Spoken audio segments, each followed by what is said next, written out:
I do want to get to the prizes, but before that, I want to bring on somebody special, and we have a really interesting interview prepared for our next speaker. I want to bring on Dylan Field, who is the CEO of Figma. Figma, if you don't already know, is a design tool that has taken Silicon Valley by the storm.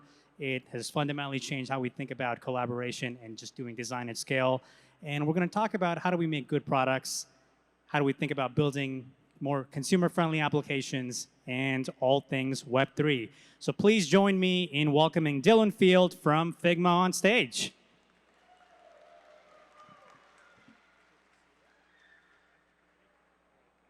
This one? Yes. Okay. Hey, Dylan. Hi, Kartik. How's it going? It's good. I've been trying to get Carti T to catch on. It's not working yet. Special K. KT. Well, let's stick with KT. That works. KT. Hey, KT. I'll go with KT. That's my Starbucks name. Well, there's a lot of things we want to talk about. And I want to figure out how do we, not figure, I want to actually blend in a lot of things about good products and Web3. But for a lot of the people that are not familiar in the audience, I'd love to kind of learn about how you got into Web3, what got you excited, and just kind of what background you have in this space and everything from that beginning. Yeah, I mean, slow journey, unfortunately. I started getting emails about crypto, even 2009. I was on a mailing list, 2008, 2009, about hash functions. I think Zuko wrote on the mailing list about this Bitcoin thing. It was a while ago. And then I had this lecture online about MD5, and someone reached out and said, hey, there's this Bitcoin paper, can you please read it and tell me what you think? And I was just like, these crazy people with their crazy internet money. And then I was in the Thiel Fellowship, and Vitalik famously was part of that. He emailed the listserv and said, hey, can anyone please read my white paper? No one replied. I lived with Juan from Filecoin Protocol Labs. He was my roommate. He wrote the IPFS white paper on our table. I still managed to ignore crypto. But eventually, I started dating my now wife. Her name is Elena Nadolinsky, founder of Ironfish. And she was starting to get really excited about Ethereum. And that made me dive deep in the sort of 2017 timeframe. And I started getting really excited and started to learn the vocabulary more. And I was like, wow, there's a whole world here. And this is extremely exciting. There's so much going on.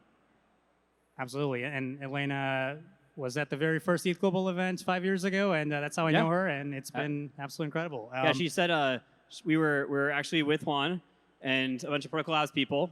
And they're all talking about Ethereum. They're like, oh, my God, it might cross $100. And she's like, why were they all so excited? And we went home that night. On the ride home, she starts just frantically Googling everything Ethereum. And I said, well, there's this thing, in Waterloo, in Canada, and I think there's some people that are going to be there. And so she went to ETH Waterloo, and at ETH Waterloo, that was when CryptoKitties came out at that first event, and it ended up being a historic event in lots of ways. Absolutely. And that's how I know you too. Well, so that was a lot on the theory on how you kind of got more and more into this space. What have you kind of done directly? I know you're involved in a lot of NFT projects, just as a collector and also kind of an advisor. We'd love to kind of hear your background. What kind of gets you excited there? Yeah, I mean, so I was actually pretty thrilled because 3 of the 6 sponsors, I'm like, whoa, I was an investor in those. And I started to get really excited about sort of 2017 timeframe. By the way, I don't know how many of you have entered the ecosystem sort of in the last year versus the last 3, 5, 10 years. It only takes one cycle to be an OG in crypto, which is pretty cool. And so, I started to invest in more projects. I actually saw the project that probably got me any street cred in the space was CryptoPunks. And I saw that in 2017 on Reddit, of all places. It was I had no special knowledge. And I was just like, this is cool. This seems like legit art pieces, potentially, for Ethereum. I got excited about this idea of a crypto collectible. We didn't have the term NFTs yet. And started to dive into it. Spent all of my winter break that year, between 2017 and 2018, just like basically learning about every crypto collectible project there was. Ended up buying this Punk 7804. Tell us more about that. Sure. I bought it for $14,000 in January 2018. Which at that time was absurd. Completely absurd. I mean, it was like 12 ETH. ETH was almost as high as it was today, so peak of the bubble at that time period. And I remember turning to Elena, we were getting really serious, and I'm like, is this the stupidest thing I've ever done? And she's like, probably, but Dylan, you won't shut up about it, so please just do it and get over with it, and we'll move on. We can enjoy our vacation. Because I was just like basically talking nonstop about CryptoPunks for like a week.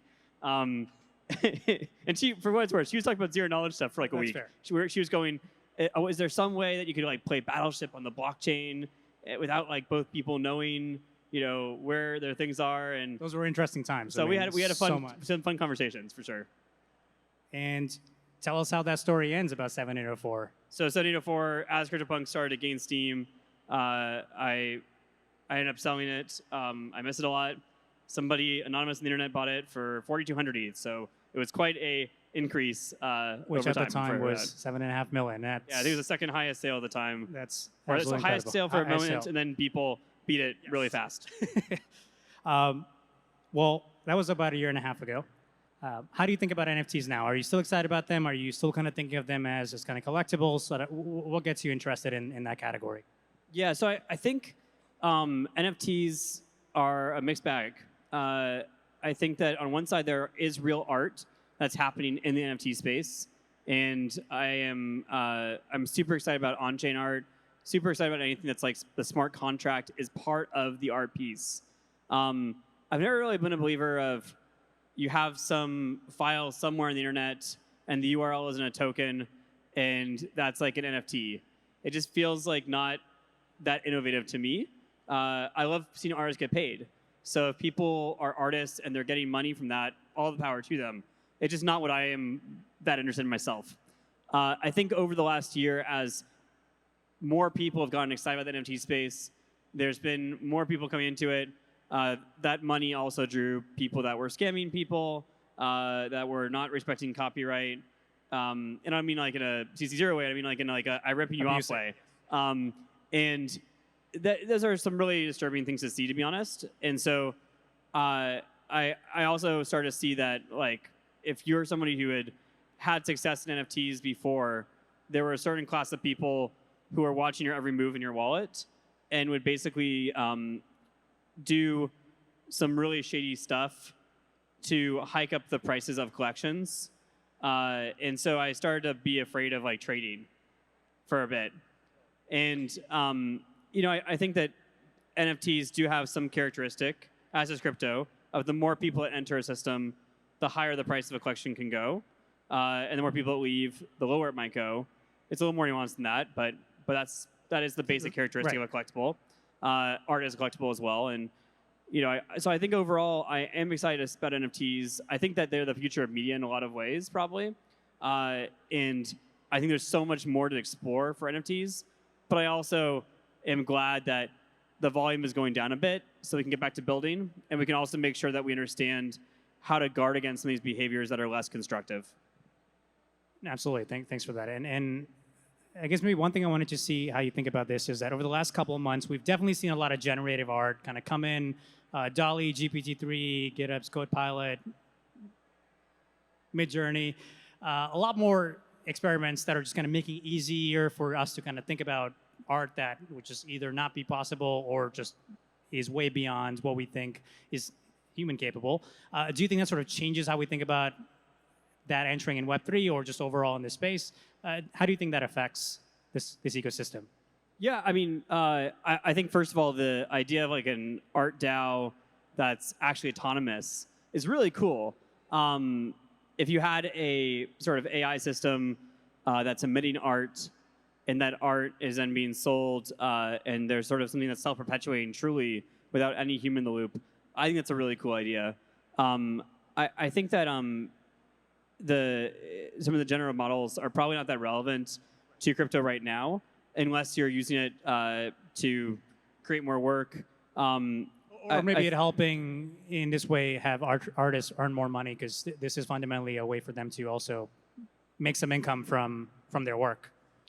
Yeah, I think that if there was a way to, for example, trace back to artists that were maybe part of the training data and somehow create a crypto scheme to make it so that those artists are paid, that could be really cool. I think that there's probably a lot more of the story to be written about AI, art, and crypto. But I think it is kind of amusing that up until the recent move to proof of stake, we had sort of these like three warring camps. We had crypto, we had people that liked AI, and people that liked gaming, and they're all like, we want GPUs. So I feel like it was kind of an adversarial relationship for a while, but maybe starting to cool a little bit. I think that's definitely happened with proof of stake in the last 2 months, and I also think it perfectly coincides with all the generative art kind of becoming popular because you just have thousands of GPUs now. All right, enough about some of the Web3 themes that we're excited about. Let's kind of switch gears on thinking about making good products. I'll keep this vague, but kind of from your perspective, what makes a good product? Or maybe a good consumer product? Well, I think a good product is one that solves a problem, something that is designed with empathy, is straightforward. And on the consumer side, I think people have even less tolerance for that. They really care if you're making a consumer product to have no friction. And so I think for something like Figma, where sometimes it takes quite a while to ramp up as a new user, we try to make it as simple as possible. I think about a staircase metaphor, where that first step should be very easy to take, and over time you can gain mastery as you progress up those stairs. And that was a metaphor that I think Rasmus originally made. But I think for consumer, it's like those steps have to be tiny at first. Otherwise, it just never takes off. And that's specifically for consumer, you mean? Or just, is it specifically for a consumer product or any product that you Yeah, I think you want the onboarding and the ease of use for any product to be really straightforward. But I think for consumer, especially, that's the case. And if you're not able to make it really easy to onboard into, then you can't reach the kindergartners and their kindergarten teachers. Yeah, or the classic, if your mom can't use it, it's not mainstream yet.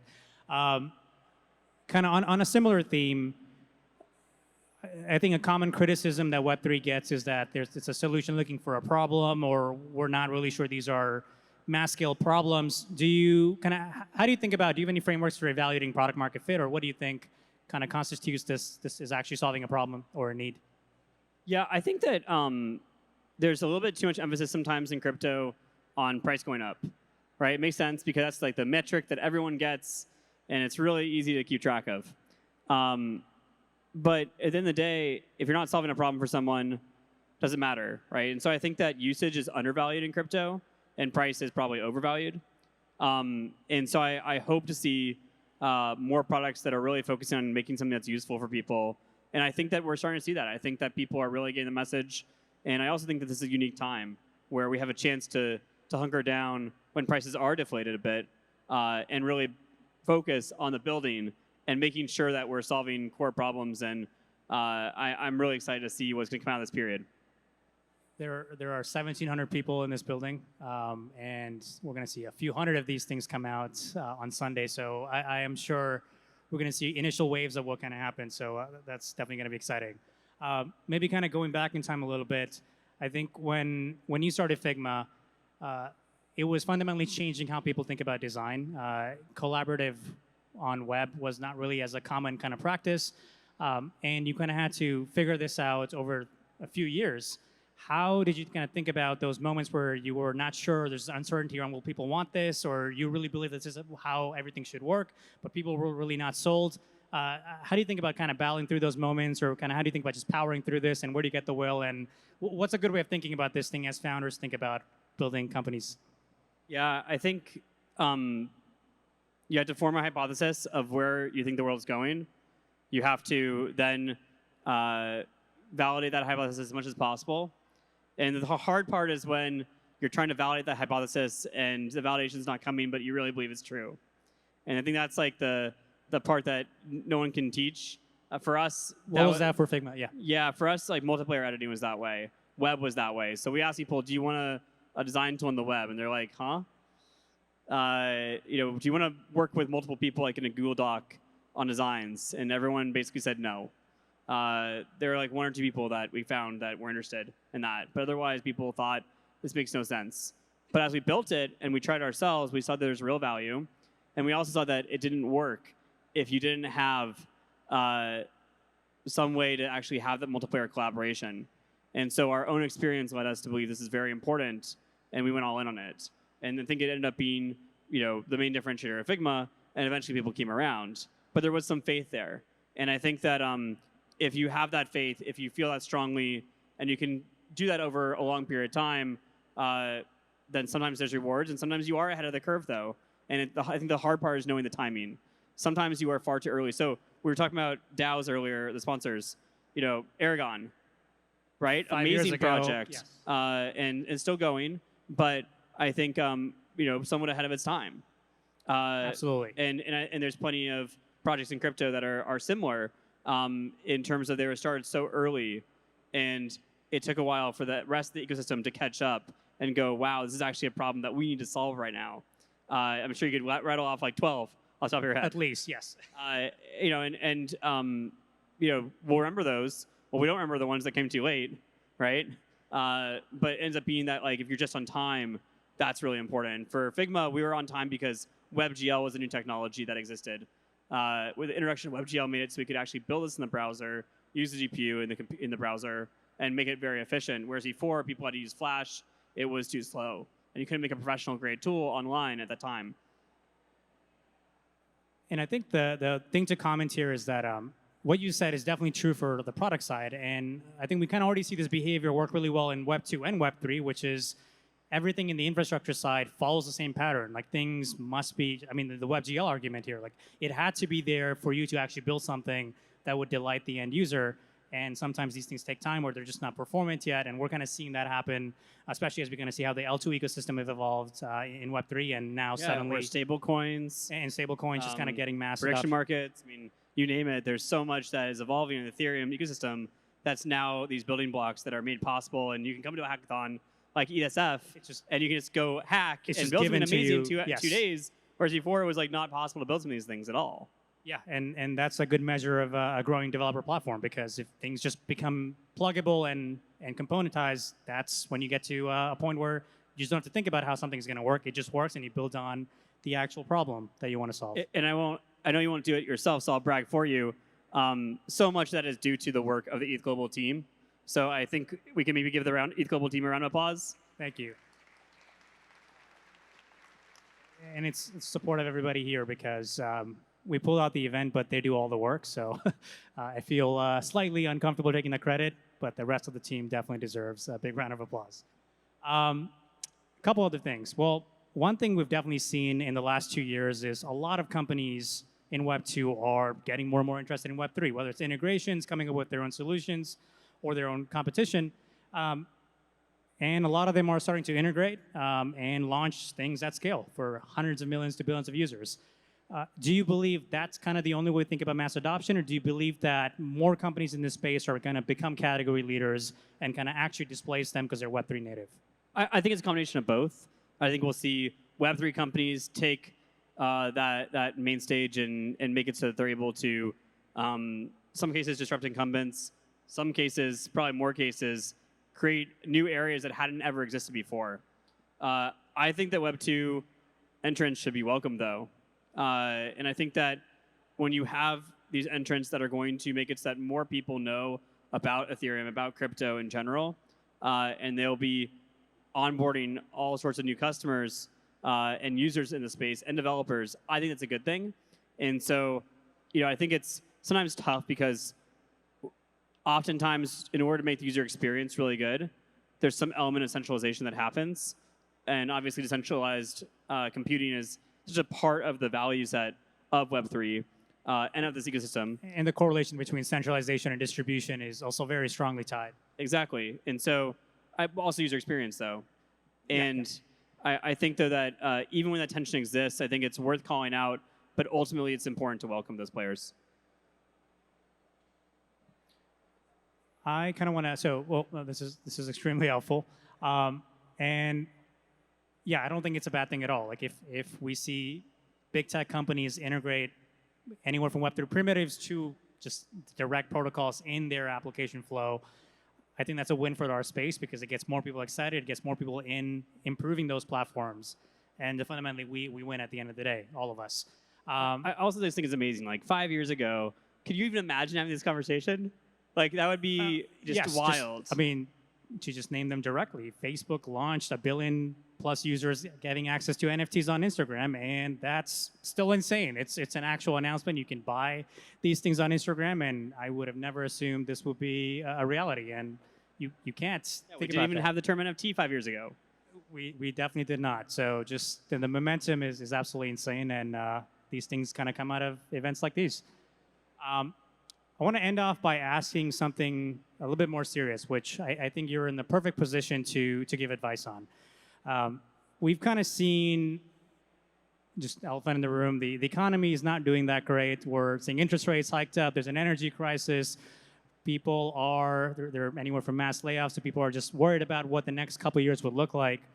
If you're entering in this market as a founder or as a developer, how would you think about structuring the next couple of years, especially when you're starting a company? Are there any advice you can give on how do you think about building successful companies? What should people be mindful of? Yeah, the main advice I'd give anyone who's starting a company right now is, I would say, make sure you have enough time to do it right, and to actually go all the way and really test your vision. For Figma, we were super lucky and privileged to have the support of the Teal Fellowship, and that was basically 2 years of capital, so $100,000 over 2 years. Amazing. I think that what ended up happening was that, 6 months in, if we had said, okay, 6 months is our checkpoint, and if we're doing well, we'll keep going. If not, I'll go back to school. I would have gone back to school. Kind of like head to my legs. It's a good fallback? No, not bad, but Figma wouldn't be here because 6 months in, we were still figuring it out. And it wasn't, even a year in, we were still figuring it out. We didn't start charging, it took more making money until 5 years in, right? Could we have done it earlier? Sure, but like maybe 4 years, not 5 years. This stuff just takes time. And I think that especially when you have the dynamic in Web3 and in crypto of having to build a community as well, the good news is that you're surrounded by this amazing community and they're so receptive and so willing to help. The hard news is that you have competition too, in terms of mindshare, and it doesn't happen overnight. It requires so much effort, so much energy in order to build that ecosystem, those networks, those communities. And so my main advice would be to persevere, but also to plan ahead financially and to make sure you've got some time. I think that's a perfect note to end this on. I want to thank you for taking the time tonight, and I really appreciate you being here. Please give for having me. Dylan a big round of applause. Good luck, everybody.